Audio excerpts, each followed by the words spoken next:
안녕하세요. 지극정성팀입니다. 반갑습니다.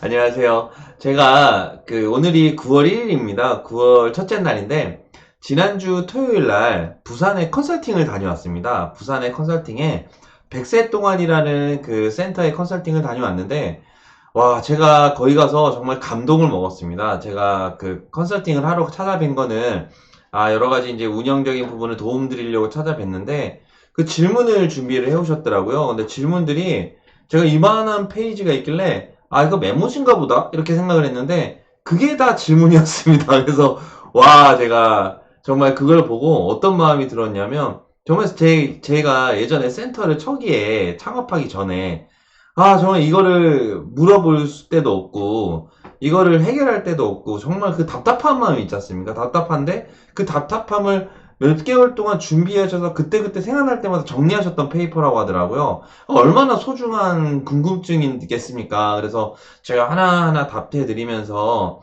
좀 공감하고 교류를 했었는데, 그 센터장님께서 제가 허락을 받았어요. 이 궁금증들을 다른 분들한테 좀 공유를 해도 괜찮겠냐 그랬더니 통케이 괜찮다고 하셨거든요. 감사합니다. 네, 부산의 100세 동안 센터장님 화이팅입니다. 수급자 100세 100명 되실 겁니다. 감사합니다. 네, 그래서 제 채널을 보니까 아무래도 센터를 운영하시기 전이나 센터 초기에 운영하시는 분들이 궁금증들이 많다 보니까 제 채널을 많이 구독하고 도와주시더라고요. 그래서 지금 부산의 100세 동안의 센터장님이 고민하셨던 부분을 공유를 하면 지금 저희 초기에 이런 분들께서 많이 도움이 되실 것 같았습니다. 저도 좀 놓쳤던 게 많이 있었던 것 같아요. 왜냐면은 저는 당연하다고 생각했던 것들이 여기에서 말씀하시는 것들은 좀, 당연한데, 그래도, 이런 질문이 올릴 수 있겠구나, 이런 것들이 많이 있었거든요. 그래서 제가 오늘부터 100세 동안의 센터장님한테 감사의 마음을 담아 다시 한번 유튜브로 그 해결책을 좀 한번 쓰고 설명해 드리고,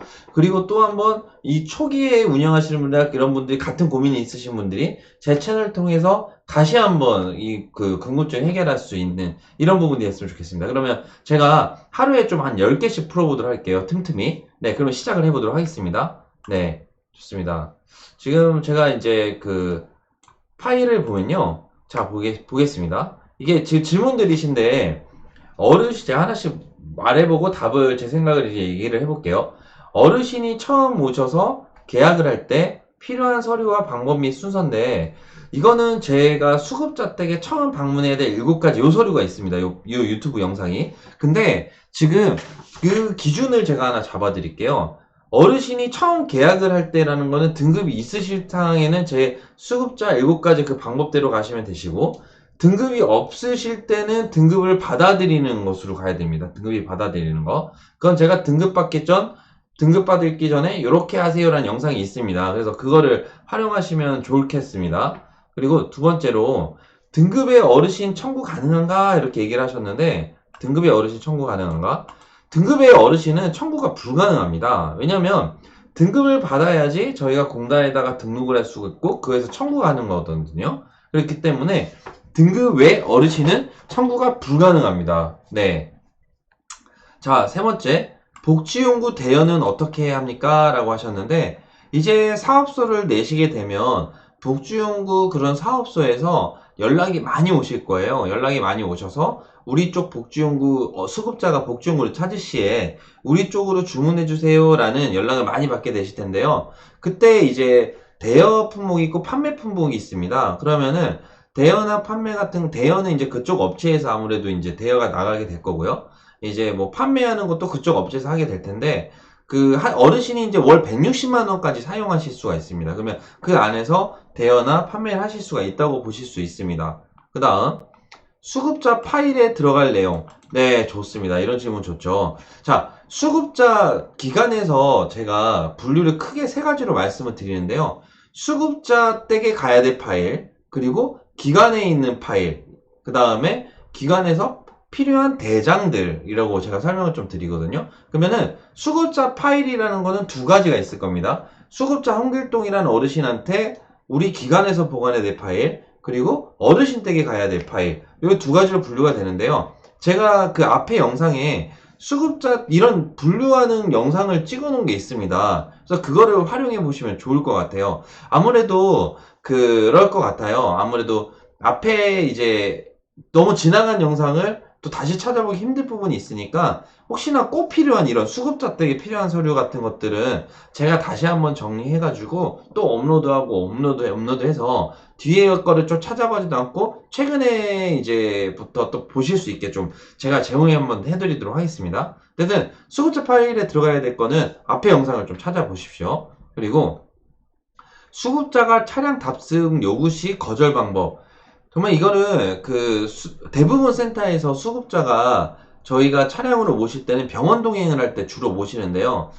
대부분 센터들이 그렇게 합니다. 어르신이 한 약을 타러 가실 때 이제 병원에 가서 진료를 받으셔야 되니까 그게 한 뭐 3개월에 한 번, 2달에 한 번, 뭐 피 검사할 때 뭐 한 달에 한 번 이런 식으로 이제 그 병원에 가실 때 그때 센터에서는 주로 어르신을 좀 무료로 서비스 차원에서 동행을 해드립니다. 해드리는데 혹시나 문제가 생길 수 있어요. 아무래도 아프신 분을 모시다 보니까 문제가 생길 수가 있는데 그분한테 어떻게 보면은 이제 보험사에서 안 들어줍니다. 아무래도 65세 이상에다가 노인성 질환이라든지 이제 편찮으신 분이기 때문에 보험을 안 들어주거든요. 그렇기 때문에 꼭 해야 될 경우에는 어떤 뭐 효력이 있는지는 제가 모르겠지만 어떤 약정서나 이런 서명을 받아놓는 게 좋을 것 같습니다. 어떤 어르신 모실 시에 어르신이 어떤 불의의 사고가 있을 시에는 우리 센터에서는 책임이 없다는 것을 인정합니다. 뭐 이런 부분을 하나 만드셔가지고 사인을 받고 차량 탑승이나 동행을 해주시는 게 좋을 것 같습니다. 네,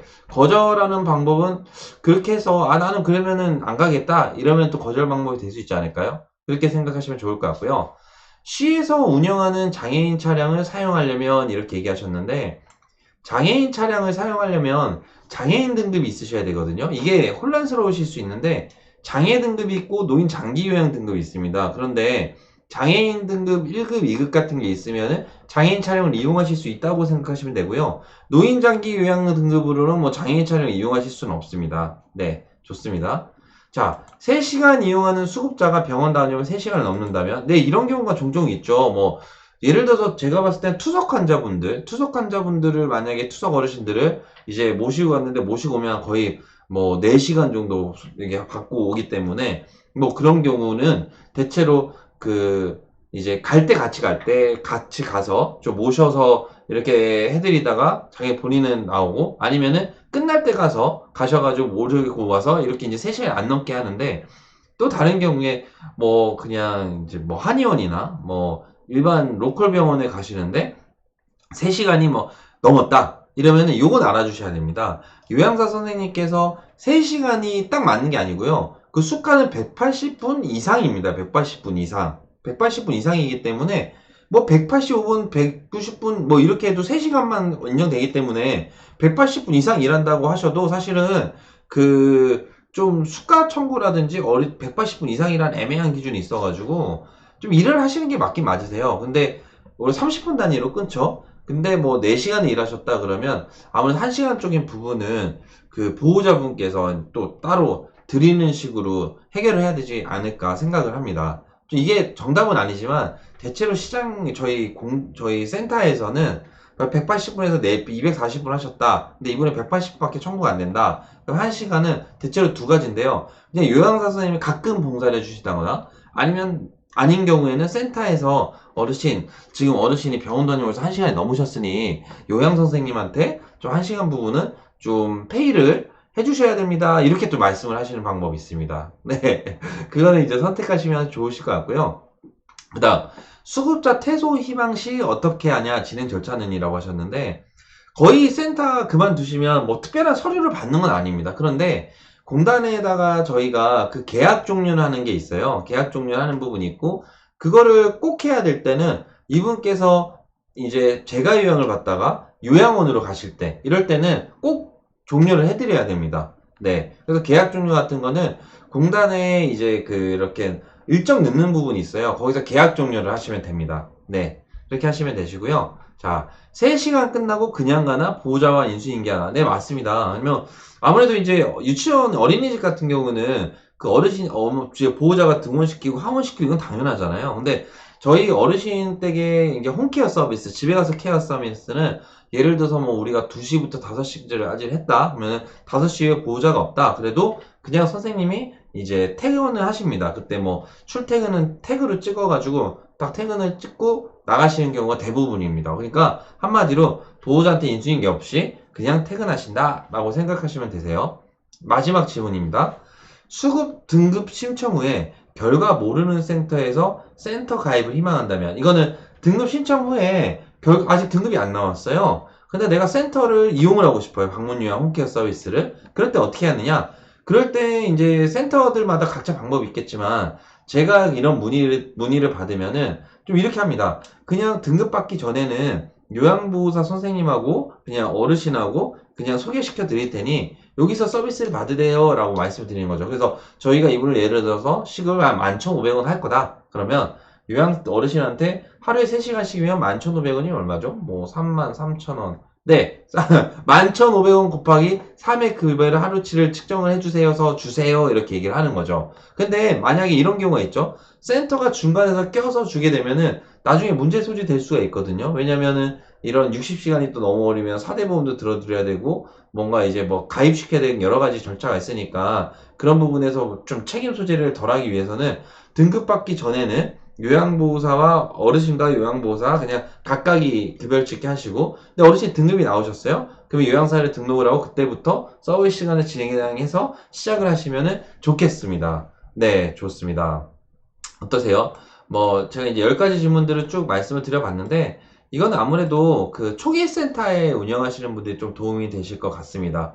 한번 이렇게 곰곰이 또 그 센터 운영하기 전에는 참 기본적인 질문들도 많이 올라오니까 제가 여기 그 페이지가 제가 봤던 50페이지, 100페이지가 넘거든요. 지금 10개만 얘기를 했는데 초기 센터장님들이 보시면 도움이 되실 수 있도록 뭐 제가 정말 당연하다고 생각하는 것들도 한 번씩 다 한번 짚어드리면서 많은 초기에 센터 운영하시는 분들, 이제 곧 운영해야 되시는 분들이 도움되실 수 있도록 제가 한번 영상을 좀 제공해 드릴 수 있도록 하겠습니다. 네, 감사드리고 또 뭔가 궁금한 거 있으면 올려주세요. 그래야지 제가 또 해결해 드릴 수 있으니까요. 고맙습니다. 감사합니다.